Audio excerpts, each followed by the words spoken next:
아침 7시에 찾아가는 하나님의 말씀, 오늘은 누가복음 23장 43절, 주님의 가상 7원 중에서 나와 함께 오늘 네가 낙원에 있으리라, 십자가에서 회개하고 주님을 영접했던 강도에게 하신 말씀입니다. 과연 이 세상에는 또한 준비하신 천국이 있는가? 이 문제에 대해서는 여러 사람들의 의견이 있습니다. 근데 여기서 제 의견도 중요한 것이 아니고 어느 성경학자의 의견도 중요한 것이 아니고 성경이 어떻게 말하고 있는가, 성경에서 예수님이 뭐라고 말씀하셨는가, 그게 가장 중요하다고 생각을 합니다. 어쨌든 천국의 대체적인 모습은 우리가 인간의 언어로 설명하는 것이 불완전하다. 그러나 대략적인 모형은 우리에게 하나님께서 알려주셨다 하는 것입니다. 요한계시록 22장 5절을 보면 다시 밤이 없겠고 등불과 햇빛이 쓸데없으니, 천국은 이제 햇빛조차도 쓸데없습니다. 왜냐하면 하나님이 저희에게 비추심이라 저희가 세세토록 왕노릇하리다. 우리가 하나님의 아들로, 자녀로, 딸로 천국에 들어가는 거기 때문에 세세토록 왕노릇하는 곳이다. 거기는 어둠이 없다는 것을 알려주고 있습니다. 윌리엄 제닝스 블라이언이라는 사람이 이집트를 여행하다가 3000년 된 미라 속에 말라 빠진 그 밀을 발견해서 집에 가지고 온 다음에 습도를 맞춰주고 온도를 맞춰줬더니 싹이 나더라 하는 것입니다. 1년을 자라게 한 다음에 수확을 하고 나서 그걸 가지고 세계 방방곡곡 돌아다니면서 생각도 없고 움직일 수도 없는 이 밀도 3000년 만에 부활을 했다. 하물며 만물의 영장이고 하나님의 형상대로 지음받은 인간이 어떻게 부활을 하지 않을 수가 있겠는가 하면서 전도하면서 돌아다녔다고 합니다. 맞는 얘기죠. 우리는 영혼을 가진 존재이기 때문에 부활이라고 하는 사실을 통하여 하나님 나라에 들어가게 된다. 성경은 이렇게 말하고 있습니다. 예수님께서도 요한복음 14장 1절 이하에 보면 인간의 가장 큰 불안의 문제, 고민의 문제를 해결하시는데 너희는 마음에 근심하지 말라. 하나님을 믿으니 또 나를 믿으라. 내 아버지 집에 거할 것이 많도다. 주님께서 말씀하셨죠. 이 지구상을 보더라도 인간이 60억, 70억을 살아도 아직도 미지의 영역들이 굉장히 많이 있습니다. 바다만 보더라도 바다의 대부분의 지역을 인간이 가보지 않은 곳입니다. 땅은 인간이 마음대로 갈 수 있다 생각하지만 아직도 미지의 땅들이 있습니다. 우주에는 지구뿐이 있는 것이 아닙니다. 우주에서 지구의 크기는 먼지보다 못한 크기입니다. 하나님이 준비한 나라, 하늘나라가 얼마나 크겠습니까? 예수님께서 말씀하시기를 마음에 근심하지 마라. 거할 곳이 많도다. 그렇지 않으면 너희에게 일렀으리라. 내가 너희를 위하여 처소를 예비하러 가노니 가서 너희를 위하여 처소를 예비하면 내가 다시 와서 너희를 내게로 영접하여 나 있는 곳에 너희도 있게 하리라. 주님께서 처소 예비하시러 천국으로 이제 가시죠.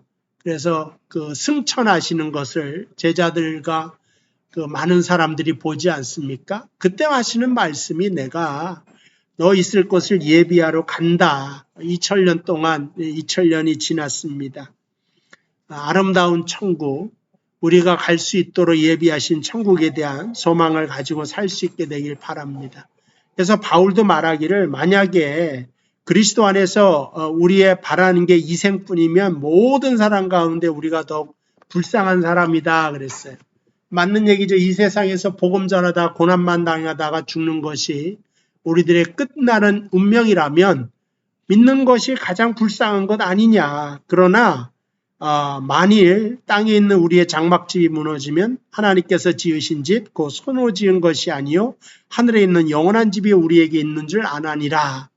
바울이 이렇게 천국을 바라보면서 소망하면서 살아갔음을 기억하면서 우리도 천국을 바라보면서 살 수 있는 저와 여러분들 되시길 바랍니다.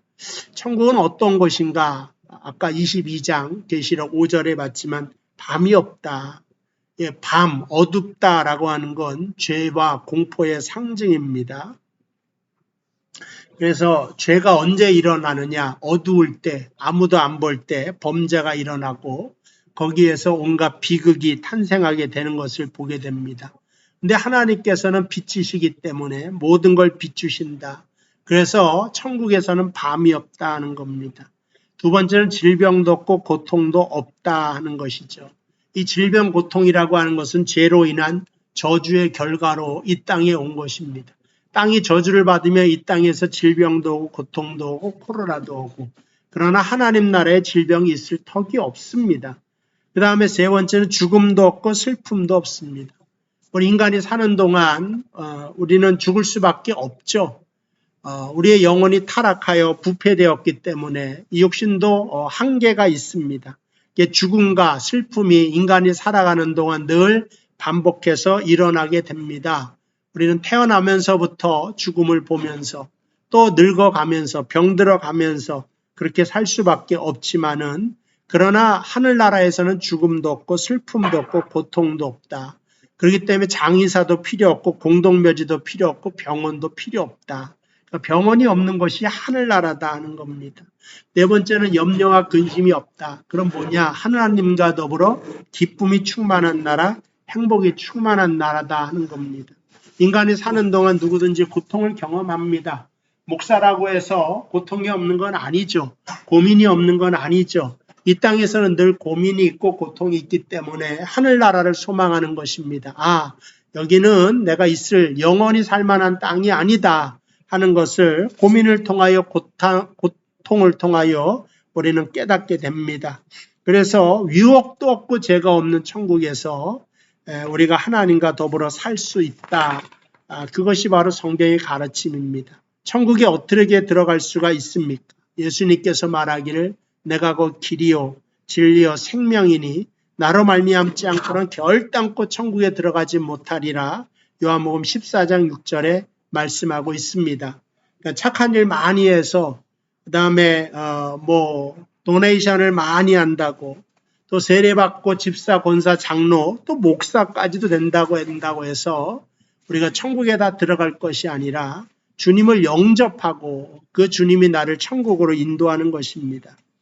요한계시록 7장 14절 말씀 보니까 요한이 천국에 흰옷 입은 수많은 무리들을 보고 어디서 온 사람이냐고 물었더니 이는 큰 환난에서 나오는 자들인데 어린 양의 피에 그 옷을 씻어 희게 하였느니라. 그래서 주님의 어린 양의 피, 6월짜리 어린 양의 피로 죽음의 사신이 넘어갔듯이 우리도 어린 양이 되신 하나님의 어린 양이 되신 예수 그리스도의 십자가의 공로 의지하여 천국에 가게 되는 겁니다.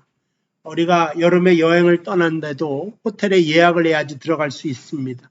하늘나라도 예약하는 겁니다. 뭘로요? 어린 양의 피로 예약을 한다. 그 어린 양의 피로 우리가 세례를 받게 될 때, 믿을 때, 영접할 때 누구든지 하느님 나라에 들어가서 거기서 영원토록 세세토록 왕노릇하리라. 이 말씀의 언약의 주인공이 되실 것입니다. 오늘 십자가 한편의 강도가 주를 의지하여 당신의 나라 임할 때 나를 기억하소서 했던 것처럼 여러분도 우리 영적으로 하늘나라를 바라볼지 않습니까? 말씀을 믿으면서 주여 당신의 나라가 임할 때 나를 기억해달라고, 내가 오늘 나와 함께 낙원에 있으리라 하는 이 언약의 말씀이 저에게 또한 여러분들에게 그대로 이루어지게 되기를 주님의 이름으로 축복을 드립니다. 기도하겠습니다. 하나님 감사합니다. 오늘도 낙원에 대하여 천국에 대하여 확신 있게 하여 주시고 그 나라를 바라보며 살아가는데 부족함이 없도록 역사하여 주시옵소서. 오늘 천국을 예수 믿어 들어가는 것이지 착한 일로 공부를 많이 한 걸로 많은 물질로 들어가는 것 아닙니다. 우리의 믿음을 온전하게 하사 하늘나라 시민들 다 되도록 인도하여 주옵소서. 예수님의 이름으로 기도하옵나이다. 아멘. 감사합니다. 내일 또 뵙겠습니다.